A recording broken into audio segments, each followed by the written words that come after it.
Es la alarma de la madre de Inquieta. Corren al interior del bosque.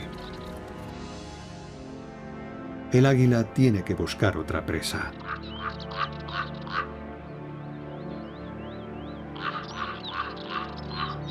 Ya ha visto a Tranquila, que está separada de su madre.